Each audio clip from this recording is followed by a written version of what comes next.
नमस्कार दोस्तों, मैं अंकुर उपाध्याय स्वागत करता हूं आप सभी का आपके अपने YouTube channel share market analysis में।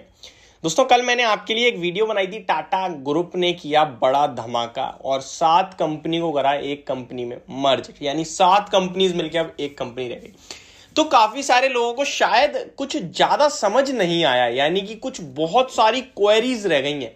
हालांकि मैंने अपनी तरफ से जो मोटी मोटी और बड़ी बड़ी डिटेल थी सारी की सारी आपको प्रोवाइड करी, लेकिन फिर भी आपको कुछ जो क्वेश्चंस है मेरे पास, मैं उनका आंसर देने की कोशिश करता हूं। लाइक कि जिसके पास ये शेयर्स हैं वो खत्म कब तक हो जाएंगे, कुछ इस तरीके के सवाल जिनके आंसर बाजार ने खुद नहीं दिए हैं। तो वो थे। सबसे पहले जो लोग हमारे साथ पहली बार जुड़े हैं उनसे मैं बता दूं कि हुआ क्या, ये टाटा ग्रुप में क्या है सबसे बड़ी खबर। आपको पता होगा टाटा ग्रुप के मेटल्स में काफी सारी कंपनीज है, यानी एक ही सेक्टर में काफी अलग अलग कंपनी है। तो टाटा ग्रुप ने क्या डिसाइड करा है कि जब सारे के सारे एक ही सेक्टर में, तो क्यों ना इनको मार्केट लीडर के साथ मर्ज कर दिया जाए। आपने बहुत सारे रिसेंटली मर्जर्स देखे होंगे एंड हमारे साथ भी जुड़े तो हम भी कंटिन्यू कवर करते हैं। पीवीआर आइनॉक्स का मर्जर देखा आपने, एचडीएफसी बैंक का मर्जर देखा, डी मर्जर भी होते हैं। डी मर्जर किसका देखा? Piramal enterprise and Piramal pharma, Dhampur sugar, Dhampur bio organic. तो ये क्या होता है? देखिए, मर्जर उसे कहते हैं कि दो कंपनी एक हो जाए। ठीक है, फॉर एग्जांपल आइनॉक्स पीवीआर अलग अलग है, दोनों एक हो गई, वो मर्जर हो गया। अभी स्टॉक मार्केट में दोनों स्टॉक्स लिस्टेड है, लेकिन आगे चल के आइनॉक्स खत्म हो जाएगा, पीवीआर रह जाएगा केवल। ठीक है, for example HDFC bank, HDFC 2 stocks हैं अभी, आगे चलकर एचडीएफसी जो लिमिटेड है, जो हाउसिंग डेवलपमेंट फाइनेंस कॉर्पोरेशन है, वो खत्म हो जाएगा, केवल एचडीएफसी बैंक रह जाएगी। कुछ डीमर्जर हुए लाइक पीरामल एंटरप्राइजेस। अब क्या हुआ? वो डीमर्ज हो गया, उसके अंदर जो पीरामल फार्मा का कारोबार था वो अलग हो गया। अब आपके पास एक शेयर था अभी तक, अभी मार्केट में 2 शेयर हो जाएंगे, Piramal pharma, Piramal enterprises. Clear? क्या डीमर्जर होता है और क्या मर्जर होता है, नाम से ही समझ में आ रहा है। डीमर्जर अलग करना, मर्जर एक करना। ऐसे ही टाटा ग्रुप की 7 कंपनीज एक सेक्टर में, लाइक मेटल्स में। अब ऐसा तो नहीं हो सकता ना टाटा ग्रुप की एफएमसीजी कंपनी को मेटल में मर्ज कर दें, कैसे काम चलेगा? नहीं चलेगा ना। तो क्या करा टाटा ग्रुप ने? एक फैसला लिया जो कि मेरे हिसाब से बहुत सही है। बिना बात के अलग अलग स्टॉक्स को क्यों लिस्ट करवा रखा है, क्यों, मतलब अलग अलग ऑप्शन है लोगों के पास जब कारोबार एक ही है मेटल से रिलेटेड। तो अब क्या होगा कि टाटा स्टील के जितने भी शेयर्स हैं, टाटा स्टील के गलत बोल गया मैं, टाटा ग्रुप के मेटल्स में जितनी भी कंपनीज हैं वो सारी टाटा स्टील में मर्ज हो जाएंगी। यानी अभी आपके पास मार्केट में टिन प्लेट भी है, टाटा मेटालिक्स भी है, टाटा स्टील लॉन्ग प्रोडक्ट भी है, टीआरएफ भी है, ऐसे करके और कंपनीज भी है। ये सारी कंपनी अब मर्ज होने वाली है टाटा स्टील में।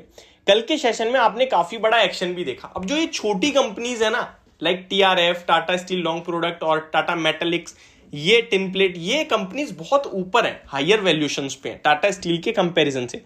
तो उनको एडजस्ट करने के लिए कल उनमें बड़ी पिटाई हुई और टाटा स्टील सस्ते पे था तो वो तेज हुआ।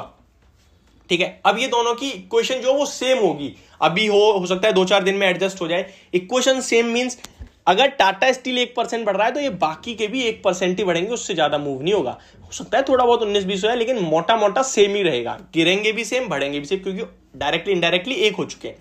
अभी कब तक होंगे ये मार्केट से खत्म और इसके बदले आपको टाटा स्टील के शेयर्स मिलेंगे। अभी मैं मेरे पास कुछ एग्जांपल्स हैं और वो मैं आपको बता देता हूं। Like Tata steel long product, tin plate and Tata metallics, इन 3 स्टॉक्स का मेरे पास एग्जांपल है। एग्जांपल नहीं है, ये ऑफिशियल ही है। ठीक है, फॉर एग्जांपल अगर आपके पास टाटा स्टील लॉन्ग प्रोडक्ट के शेयर्स हैं, तो अगर आपके पास 10 शेयर हैं टाटा स्टील लॉन्ग प्रोडक्ट के, तो टाटा स्टील जो मार्केट में रह जाएगा, टाटा स्टील खत्म हो जाएगा तो टाटा स्टील शेयर रह जाएगा, तो आपको टाटा स्टील लॉन्ग प्रोडक्ट के 10 शेयर्स के बदले 67 शेयर्स मिलेंगे टाटा स्टील के, क्योंकि आपने भाई पैसा लगा रखा है। फॉर एग्जांपल समझते हैं, 2 बंदे हैं, ये है और एक ही है, ये टाटा स्टील है और ये टाटा स्टील लॉन्ग प्रोडक्ट है। ठीक है, मैंने टाटा स्टील लॉन्ग प्रोडक्ट यानी इसके 10 शेयर्स खरीद रखे हैं। ठीक है, अब ये क्या, ये तो इसमें मर्ज हो गया, अभी तो मार्केट में, लेकिन आगे चल के जो भी डेट आएगी ये खत्म हो जाएगा। मान लीजिए अब ये रहा यहां, अब मैंने तो यहाँ पैसे लगाए थे, कहाँ गए मेरे पैसे? तो मुझे क्या मिलेगा? टाटा स्टील के 67 शेयर्स मेरे डीमेट में क्रेडिट हो जाएंगे उसके 10 शेयर के बदले, क्योंकि प्राइस भी तो उसी हिसाब से है ना। तो ये होता है मर्जर। ऐसे ही अगर आपके पास टिन प्लेट के 10 शेयर्स हैं तो उसके सामने आपको 33 शेयर्स मिलेंगे। टाटा मेटालिक्स के 10 शेयर है तो उसके सामने टाटा स्टील के 79 शेयर्स मिलेंगे। ऐसे ही बाकी की जो 3 कंपनीज और हैं उनमें भी कुछ होगा, अगर मार्केट में लिस्टेड है तो लाइक टीआरएफ तो लिस्टेड है तो उसका भी कुछ रेशियो होगा, वो मुझे पता नहीं है। ठीक है, तो ये हो गया आपके लिए कहीं ना कहीं डीमर्जर इसी तरीके से होने वाला है। अब इससे क्या फायदा होगा, क्या खरीदारी करने का मौका है, पैसा बनाने का? बिल्कुल नहीं है। ऐसी कुछ भी नहीं है कि यहां से इस सब चीजों से पैसा बनता है, क्योंकि मेन तो टाटा स्टील ही है, सबसे बड़ा प्रोडक्शन भी वही करता है, सबसे ज्यादा रेवेन्यू भी उसी का है, सबसे ज्यादा प्रॉफिट भी उसी का है। बाकी ये सारी कंपनी ना उस टाटा स्टील के अकेले का आधा भी नहीं करती, तो इससे कोई भी फायदा या नुकसान नहीं होगा। बस ये एक इंफॉर्मेटिव वीडियो, ताकि अगर आपके पास वो स्टॉक्स हैं, वो गिरे हैं, क्यों गिरे हैं तो क्या होगा आगे चल के, वो सब आपको पता चल जाए। होप आपको अब सब कुछ क्लियरली समझ में आ गया होगा। तो ये थी मेरी वीडियो, होप आपको समझ में आई होगी। Thank you so much for watching this video. Have a great day guys.